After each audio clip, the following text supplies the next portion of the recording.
Hello السلام علیکم، میرا نام محمد جبریل ہے اور آپ سب کو نئے پوڈ کاسٹ میں خوش آمدید۔ تو آج ہمارے ساتھ محمد ادریس اور محمد افریدی موجود ہے، اور آج جو ہمارا ٹاپک ہے پوڈ کاسٹ کا وہ ہے وقت کا انتظام، ٹائم مینجمنٹ۔ تو یہ بہت امپورٹنٹ ٹاپک ہے اور ہمیں اس پر بات کرنی چاہیے۔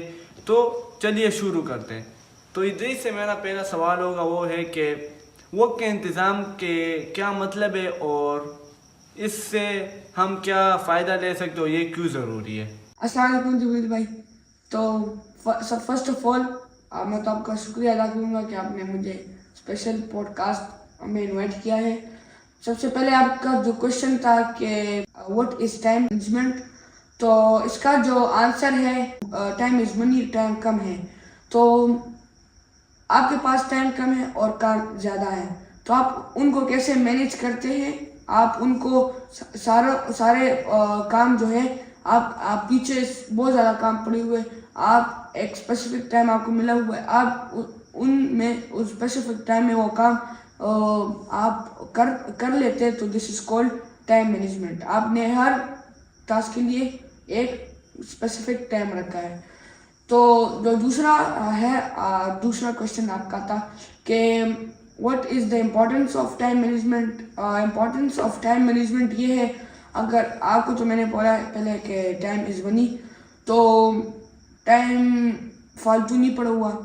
تو آپ ایگزامپل لے لیں کہ آپ 30 منٹ اپنے لیپ ٹاپ کو دیتے ہیں، 1 گھنٹہ اپنے بکس اسٹڈیز کو دیتے ہیں، 30 منٹ آپ اپنے فزیکل ایکسرسائز کو دیتے ہیں، اور 10 منٹ آپ آؤٹنگ کو دیتے ہیں، اور بھی ایسے بہت کچھ کام آپ کے ہیں۔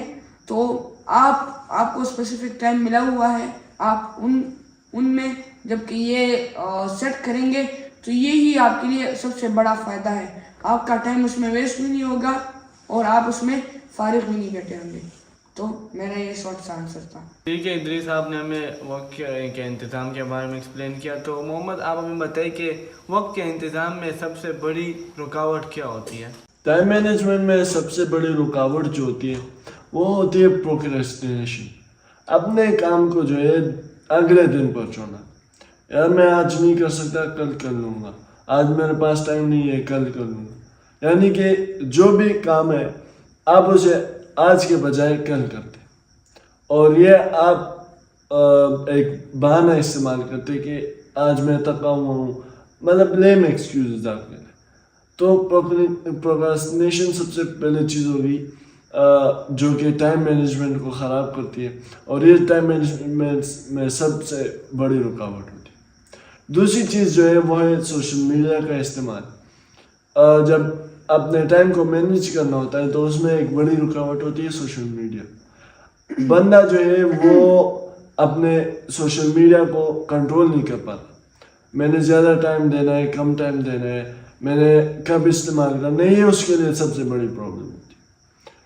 تو اگر ایک بندہ سوشل میڈیا زیادہ استعمال کرتا ہے اور اس نے ایک ٹائم لمٹ کیا ہوتا ہے، but still if he is going over that period, تو وہ اس کے لیے خطرناک ہے، کیونکہ ایک تو اس نے ٹائم رکھا ہوا ہے کہ میں اس ٹائم پر یہ کروں گا، اس ٹائم پر بریک ہے، اور پھر میرا کوئی اور کام ہوگا۔ لیکن جب سوشل میڈیا پر بندہ بیٹھتا ہے تو دین ہی فورگیٹس ایوری تھنگ۔ تو یہ دو جو ہے بڑے مسائل ہو سکتے ہیں فار مینیجنگ یور ٹائم۔ جی محمد، آپ نے ہمیں رکاوٹ سے بچاؤ کی بات کی۔ تو ادریس، آپ سے میرا تیسرا سوال ہے، وہ ہے کہ وقت کے انتظام کے لیے کون سی ٹیکنالوجی آج کل استعمال کی جاتی ہے؟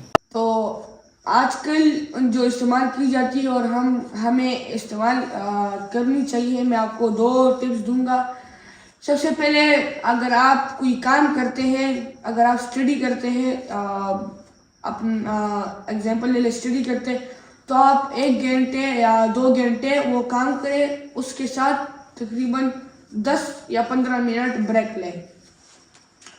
آپ جب بریک لیتے ہیں تو آپ کا مائنڈ اس کے ساتھ ریفریش ہوتا ہے، اور اس کے بعد آپ پھر 2 گھنٹے اپنا کام کریں، اسٹڈی کریں، کیا بھی آپ نے کرنا ہے وہ کریں، پھر تقریباً 20 منٹ کا بریک لیں، ایسے اس کو جاری رکھیں۔ تو سب سے پہلے جو ٹرک ہے ہمیں استعمال کرنا چاہیے کہ ہم اپنا کام کریں تقریباً میکسیمم ہم 2 گھنٹے کا مسلسل کام کرتے ہیں، تو 2 گھنٹے ہم کام کریں گے، 20 منٹ ہم بریک لیں گے، تو ہمارا اس کے ساتھ مائنڈ بھی فریش ہوگا اور ہم کام بھی جلدی ختم کریں گے۔ جبکہ ہم ایک سپیڈ میں لگے ہوں گے، نہ آرام کریں گے، کچھ بھی نہیں، تو وہ پھر بندہ بور ہی ہو جاتا ہے اور پھر بندے کی سپیڈ بھی کم ہو جاتی ہے اس سے۔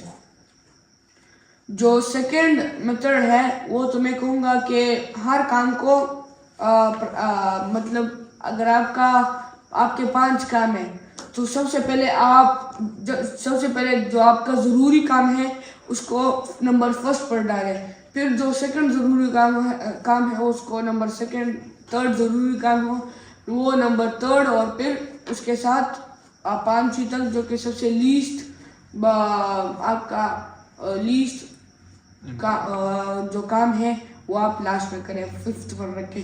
تو آپ کے ایگزامپل لے لیں، تقریباً 20 سے تو زیادہ ٹاسک ہو نہیں سکتے، اگر اس سے بھی زیادہ ہے تو آپ ایسے ٹیکنیک استعمال کریں جو کہ سب سے امپورٹنٹ کام ہو وہ اس سے سٹارٹ کریں اور لیسٹ امپورٹنٹ کام ہو پھر اس پر ختم کریں۔ تو یہ سیکنڈ ٹرک ہے جو کہ ہمیں اپلائی کرنی چاہیے۔ تو یہ 2 ٹرکس تھی جو کہ آپ کے ساتھ میں نے شیئر۔ آپ کا بہت شکریہ، آپ نے ہمیں جواب دیا۔ تو محمد آپ سے میرا آخری سوال ہے وہ ہے کہ وقت کو مؤثر طریقے سے منظم کرنے کے لیے ہمیں اپنے روٹین میں کیا کرنا چاہیے اور کیا تبدیلیاں لانا چاہیے؟ ہمیں اپنے جو ٹائم ٹیبل ہوتا ہے اس کے اوقات میں ڈفرینٹ تبدیلیاں کرنی چاہیے۔ سب سے پہلے جو چیز امپورٹنٹ ہوتی ہے جیسا ادریس بھائی نے مینشن کیا تو اس کام کو کریں، ٹو ڈو لسٹ جسے کہتے ہیں، تو جس میں آپ کو پتہ چلے گا کہ میں نے آگے کیا کرنا ہے، آپ سے ایک چیز نہیں بھولے گی۔ اور اس کے لیے جو ہے موبائلز میں اپلیکیشنز بھی آئے ہوئے ہیں جو کہ استعمال ہو سکتے ہیں فار ریمائنڈنگ یو، میری میٹنگ ہے مجھے اس ٹائم پر جو ہے الارم لگاؤ، سیری کو جو بھی آپ کہتے ہیں وہ کر لے گا۔ تو ٹو ڈو لسٹ آپ بنائیں for changing your time table, اس میں اگر کوئی چینجز کرنی ہے تو یہ سب سے امپورٹنٹ چیز ہے۔ سیکنڈ کہ جس طرح میں نے پہلے مینشن کیا تھا سوشل میڈیا کے حوالے سے، تو اس چیز کو بہت کم کریں۔ یہ ٹائم ٹیبل کو بنانے میں، کریٹ کرنے میں، اسے ایک شیپ دینے میں، ہیلتھ کو برقرار رکھنے کے لیے فرام ایوری اسپیکٹ یہ آپ کی مدد کر سکتے ہیں۔ جب سوشل میڈیا کو جو ہے لمیٹڈ کیا جائے، جب فالتو آپ کہہ سکتے ہیں چیزوں کو آپ نہیں دیکھتے، جو چیز کام کی ہو اسے دیکھ لیں، اینڈ وہ جو ہے آپ نے اگر 15 منٹ کے لیے دیکھ لیں تو ہر گھنٹے 2 گھنٹے 3 گھنٹے ایز یو وش اس طریقے سے جو آپ بنا لیں تو اس طرح جو ہے ٹائم ٹیبل میں تبدیل آ سکتی ہے اور یہ افیکٹو بن سکتا ہے۔ شیئر کیا اپنے پوائنٹس، تو وقت کو منظم کرنا چاہیے اور وقت کو ویسٹ نہیں کرنا چاہیے، ہمیں کچھ کرنا چاہیے اپنے زندگی میں۔ تو میرے خیال میں آپ لوگوں نے بھی کچھ سیکھا ہوگا۔ تو آج کے لیے اتنا ہی، ملیں گے نیکسٹ ویڈیو میں، اپنا خیال رکھیے گا، اللہ حافظ۔